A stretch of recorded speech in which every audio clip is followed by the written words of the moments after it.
Olá, eu sou a doutora Cláudia Santana e hoje a gente veio falar de um tema um pouco polêmico. Você sabe por que você não deve usar iodo?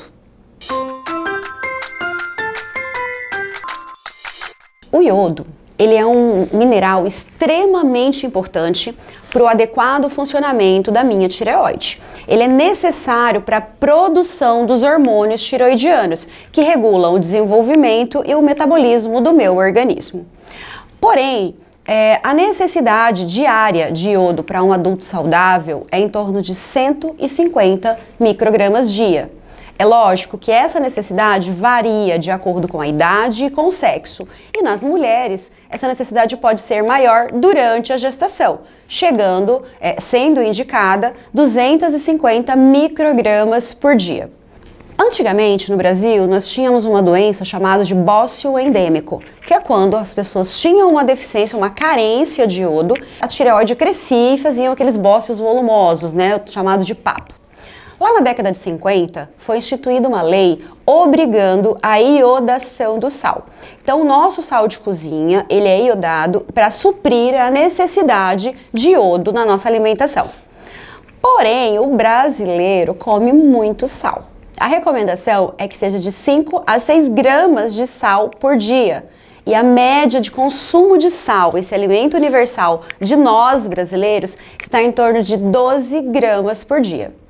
Isso levou, gente, a Anvisa publicar uma portaria em 2013 reduzindo o aporte de iodo no sal de cozinha. Então, a indústria precisou diminuir essa adição de iodo no sal de cozinha, porque isso já estava levando problemas de excesso de iodo. Então, é muito difícil que nós brasileiros, que consumimos normalmente o sal iodado, que é um alimento universal, sofra de deficiência de iodo ou que sofra de bócio endêmico. Então, por que está tão na moda passar Lugol? Por que está tão em voga as pessoas recomendarem Lugol para N motivos? Gente, lembra que eu falei para vocês que a nossa necessidade é em torno de 150 microgramas dia de iodo? Uma gota de Lugol, ela tem 2.500 microgramas de iodo, equivalente a 15 vezes a necessidade diária de um indivíduo saudável. Então, como tudo na nossa vida, existe um equilíbrio. Se a deficiência de iodo é prejudicial, o excesso também. Então, existem dois grandes fenômenos que a gente conhece pelo uso excessivo de iodo.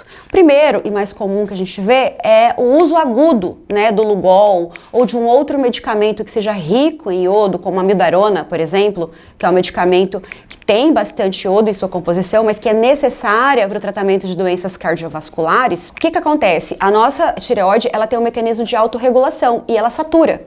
Então, quando eu ingiro agudamente quantidades maiores que as necessárias, isso eu estou falando a partir de uma gota, ela para de funcionar. Esse é conhecido como fenômeno de Wolff-Chaikoff, e aí eu posso desenvolver um hipotireoidismo por usar o Lugol. Por outro lado, o uso crônico de quantidades mais do que as recomendadas de iodo também podem fazer com que indivíduos imunologicamente predispostos desenvolvam o hipertireoidismo, efeito conhecido como efeito de George-Basdorff. E acreditem, não é raro nós encontrarmos pacientes já apresentando um desses dois efeitos. Então, não se automedique, não siga as receitas por aí sem um embasamento adequado, não use iodo sem necessidade.